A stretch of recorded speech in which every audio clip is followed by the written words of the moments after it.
तो ये है डे 6 मेरी अनिल इंजन सीखने जर्नी का। तो कल की वीडियो में हमने और भी ज्यादा बेसिक्स के बारे में देखा था अनिल इंजन की। आज की वीडियो में देखेंगे कि हम अनिल इंजन में आउटलाइनर और डिटेल पैनल का क्या काम होता है। तो सबसे पहले हम शुरू करते हैं आउटलाइनर से। तो आउटलाइनर का बेसिकली मेरे हिसाब से क्या काम होता है, यहाँ पर जो भी हमारे व्यू पोर्ट में कुछ भी एसेट्स है, कुछ भी है, जैसे कि ये है, ये सारे हमें यहाँ पर मिल दिख जाते हैं।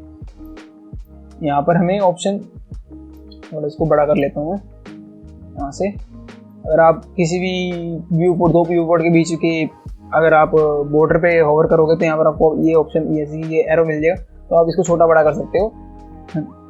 अगर किसी ने कोई पहले एडोबी का कोई सॉफ्टवेयर चला गया, ब्लेंडर कोई चला रखा, तो आपको ये चीज़ें बहुत आराम से समझ आती है। अगर आप बिल्कुल बिगिनर हो तो कोई दिक्कत की बात नहीं है, आपको धीरे करके चीज़ें समझ आने लगेगी। जैसे आप यूज टू होते जाओगे सॉफ्टवेयर का, जितना ज़्यादा हो उतना चलाओ आप, धीरे करके आपको समझ आती रहेगी।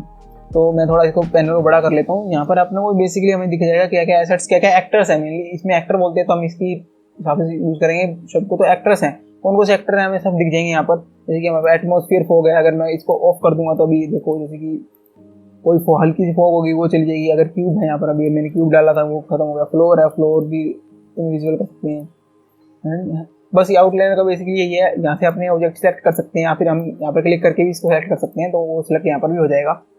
और नेक्स्ट है डिटेल पैनल।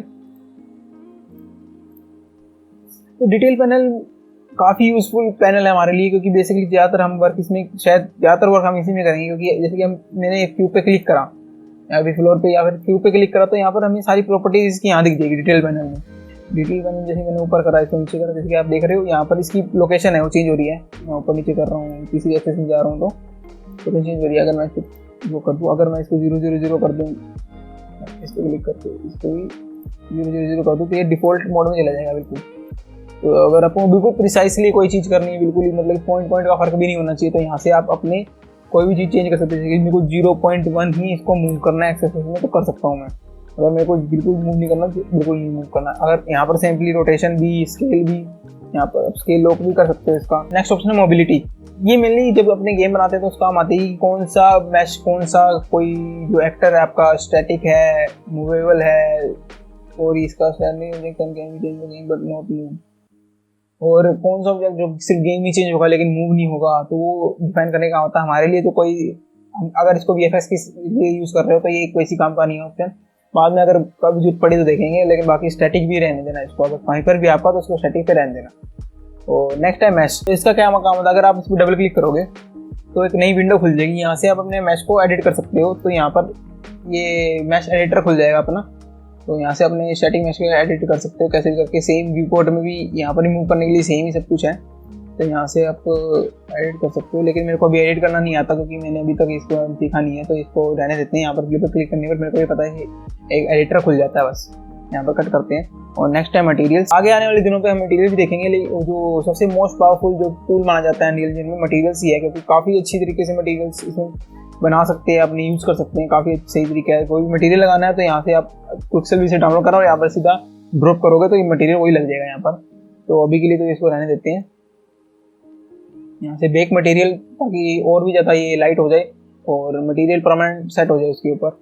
अगर आप डबल क्लिक करोगे यहाँ पर तो मटेरियल पैनल खुल जाएगा। यहाँ से अपने मटेरियल को एडिट कर सकते हैं, यहाँ कुछ मटेरियल बना सकते हैं यहाँ पर।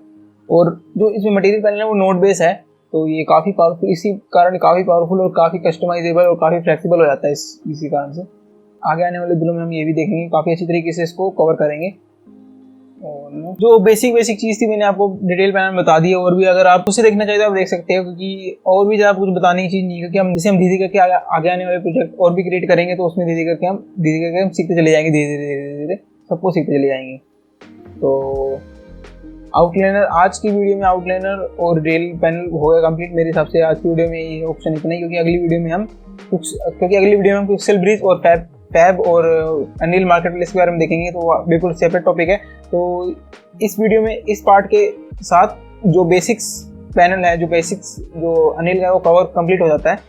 आगे आने वाली वीडियो में हम देखेंगे मटेरियल, और कल की वीडियो में देखेंगे हम अनरियल इंजन के जो फैब है और जो पिक्सेल ब्रिज है, जहाँ पर एसेट्स है, उसको कैसे हम डाउनलोड करके इंपोर्ट कर सकते हैं। और उसके बाद देखेंगे हम कैसे मटेरियल बनाते हैं।